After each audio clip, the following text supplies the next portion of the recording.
राजनीति से संन्यास लेंगी ममता बनर्जी। अभिषेक बनर्जी के हाथ में आएगी टीएमसी की कमान। क्या अगला विधानसभा चुनाव नहीं लड़ेंगे टीएमसी चीफ?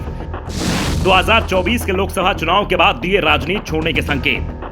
ममता बनर्जी राजनीति छोड़ रही हैं। अब वो चुनावी राजनीति से दूर जाने के संकेत भी दे रही हैं। जल्द ही वो इसका ऐलान भी कर सकती हैं। वैसे संकेत तो देना उन्होंने शुरू कर दिए हैं कि 2024 का लोकसभा चुनाव उनका अंतिम चुनाव होगा, यानी 2026 में होने वाले बंगाल विधानसभा चुनाव में वो हिस्सा नहीं लेंगी।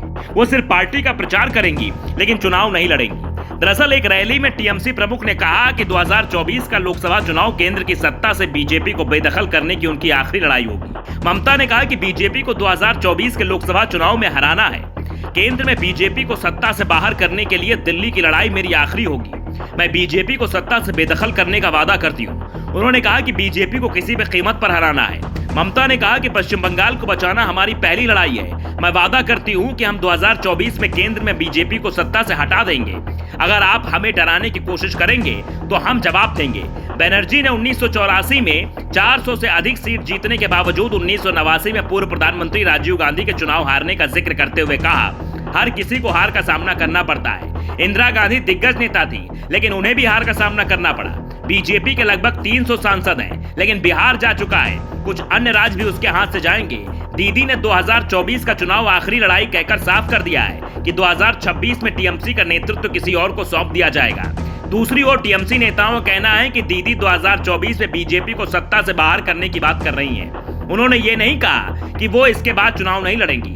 2026 का विधानसभा चुनाव टीएमसी ममता बनर्जी के नेतृत्व में ही लड़ेंगी और सरकार बनाएंगी। टीएमसी की ओर से भले ही सफाई दी जा रही है कि ममता बनर्जी 2024 में बीजेपी को हराने की अंतिम लड़ाई की बात कही है, उनकी ये अंतिम लड़ाई नहीं होगी, तो दूसरी ओर बीजेपी नेता ममता के बयान से हैरान है कि ममता बनर्जी इतनी जल्दी क्यों राजनीति से किनारा करने की बात कर रही हैं। अभी वो सिर्फ 67 साल की है। 2024 में वो 69 साल की हो जाएंगी। ऐसे में उनके पास कम से कम 10 से 15 साल तक सक्रिय राजनीति में रहने की ताकत है, लेकिन वो अभी से ही राजनीति छोड़ने की बात कर रही हैं। पश्चिम बंगाल बीजेपी के प्रवक्ता शामिक भट्टाचार्य ने कहा, ममता को यह साफ बताना चाहिए कि क्या वो 2024 चुनाव के बाद रिटायरमेंट ले लेंगी।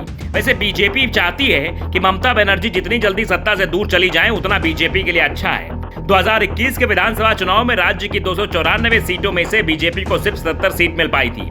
वैसे बीजेपी के लिए राहत की बात यह थी कि वो राज्य में पहली बार मुख्य विपक्षी दल बन गई थी और उसका वोट शेयर भी विधानसभा चुनाव में 38% के करीब पहुंच गया था। लेकिन विधानसभा चुनाव के बाद से ही बीजेपी कई नेता पार्टी छोड़कर टीएमसी में शामिल हो चुके हैं, जिसके बाद उसकी ताकत कमजोर पड़ी है। दूसरी ओर टीएमसी कई दिग्गज नेता भ्रष्टाचार के मामले में घिरे हुए हैं, जिस कारण जनता के बीच टीएमसी की लोकप्रियता पर भी असर दिखाई दे रहा है। ऐसे में 2024 में पश्चिम बंगाल की लड़ाई काफी दिलचस्प हो सकती है। ममता कोशिश है कि राज्य की 42 लोकसभा सीटों में बीजेपी को कम से कम सीटें लेने दी जाएं। 2019 के लोकसभा चुनाव में बीजेपी को यहां 18 सीटों पर जीत मिली थी और ममता इस बार नहीं चाहती कि बीजेपी किसी भी कीमत पर डबल फिगर में पहुंच जाए। ब्यूरो रिपोर्ट, तनोदर पर न्यूज।